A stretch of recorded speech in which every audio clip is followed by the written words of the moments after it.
What's up, guys? It is the Badwolf once again. Woo! What do we have going on today? I'm glad you guys asked. All right, as always, we're going to bring you guys some good information. So this goes out to the various people out there who have or need, maybe you've been incarcerated. We talked about this a little bit before, and you've lost what? Your civil abilities. So technically you have legally what they call is civil disability. Okay, and you need relief from that. So let's take a look and see what we have going on here. All right, let me share the screen.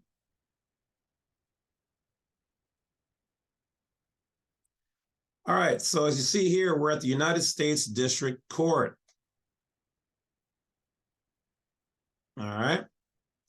And though there's lots of informational goodies here you can look at, like one here, they like to say pro se, really should be sui juris, but pro se is for somebody who's claiming that you're one of them and you are trained, or you're your own person, but a public entity, trustee, trained in there, but not, you know how to move around in their jurisdiction, but you're not officially one of them, but you're trained in how their procedures are. But anyway.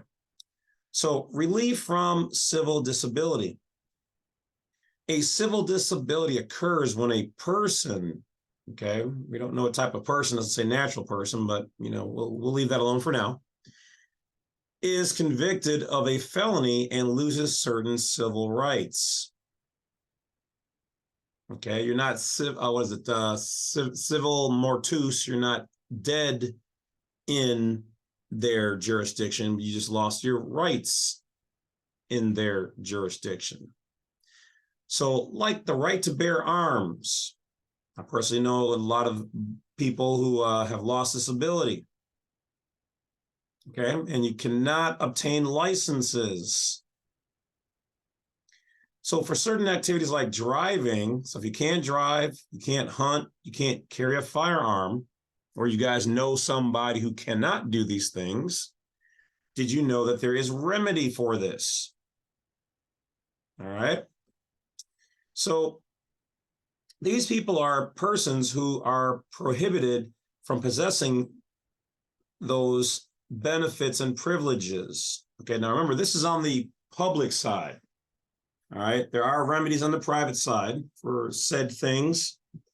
Okay, I highly suggest you take a look at the Constitution for the United States of America. You might want to create your private side or operate privately and look into those various freedoms, rights, and liberties. But anyway, for right now, we will digress. This is for the public side.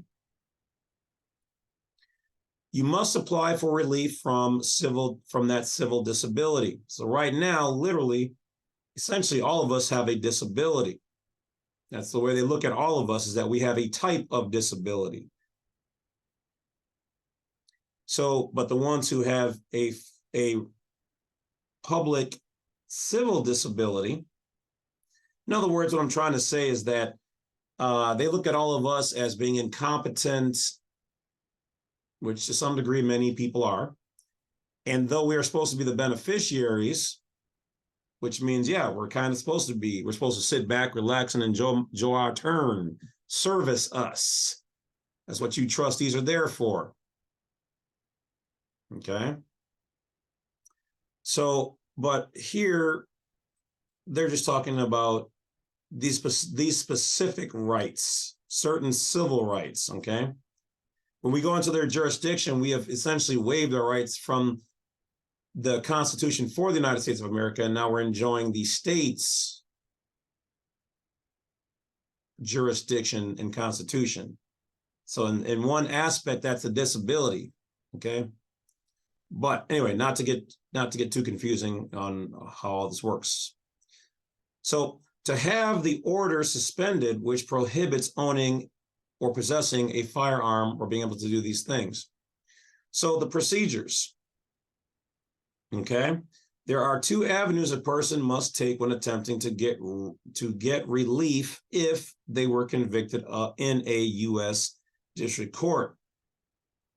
Now, here's the thing. Educational information only.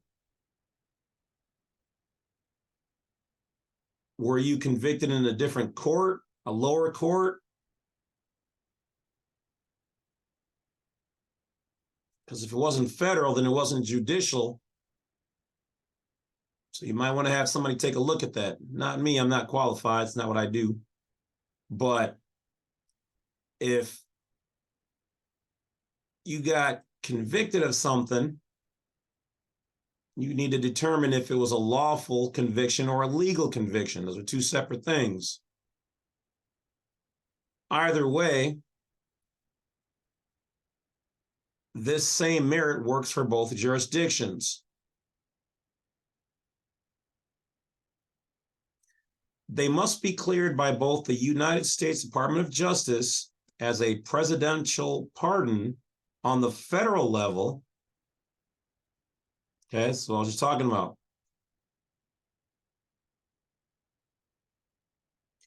And by the state, in this case, we're in New York, so state of New York, which issues the licenses or the license. A person convicted in the Northern District of New York, okay, so this is on the state level, should call the U.S. Probation Department of the Northern District of New York, Albany, at their number. However, if the conviction resulted in the denial of federal, so now we're on the federal level, benefits for certain drug convictions under 21 U.S.C. 862, as indicated on the judgment, conviction order, application for suspension of the order of denying federal benefits must be made directly to the sentencing court. For other federal convictions, applications made to the court in the district where the applicant currently resides. For other federal convictions, application is made according to the state court rules in the district where the applicant currently resides. A written application or petition with a copy of the judgment and conviction order indicating denial of the federal benefits may be filed with this court, together with the miscellaneous filing fee in accordance with the current fee schedule. Applications to the U.S. District Court consist of a written application or petition with a copy of the judgment and conviction order indicating denial of federal benefits. This application should be accompanied by the miscellaneous filing fee. Now, if you look around for other references, application for pardon, United States Department of Justice, Office of the Pardon Attorney. Certificate of Relief from Civil Disabilities / Good Conduct and Restoration of Rights, New York State Department of Corrections and Community Supervision. Application for clemency, New York State. Reinstatement of right to vote, New York State residents. You guys, whatever state you're in, will have the equivalent of this in your state. Okay, now if we look around, you've got PACER accounts. This is where you can find the court records. Here they're talking about judicial misconduct. So if you are a litigant in a case and believe the judge made a wrong decision,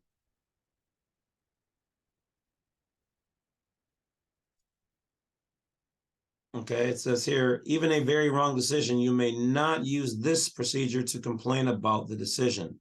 An attorney can explain the rights you have as a litigant to seek review of a judicial decision. Okay, so let's back up, see what they got to say here. So Congress has created a procedure that permits any person to file a complaint in the courts about the behavior of federal judges. So this is a federal judge. Now, of course, you can do this on the state level too. This is on the federal level.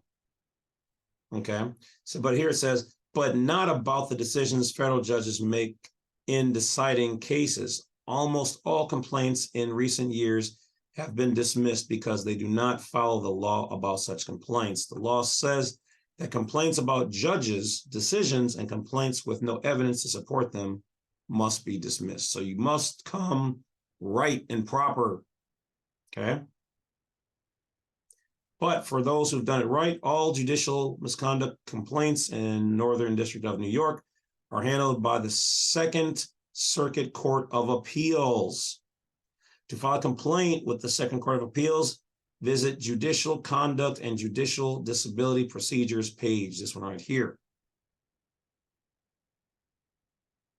Okay, and then they talk about the forms, fees.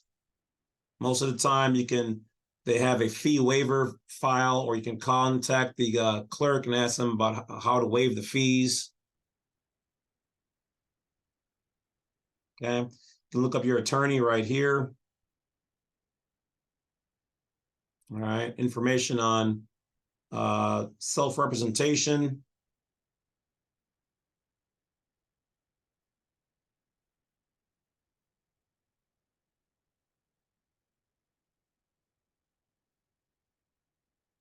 You can also look up pro bono. So pro bono, obviously that's a Latin phrase for professional work undertaken voluntarily. So what this means is if you go to this page, these are judges, attorneys, and whoever else who will basically work either for free, meaning voluntary, or at a reduced fee as a public service. You can look up pro bono services and fill out these information vouchers. You can look for it in your state and get free help.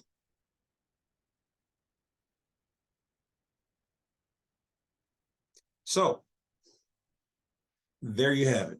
Now you know a little bit more than you did before about civil disabilities and how that one, first of all, that you can have those things overturned or rebutted or reinstated.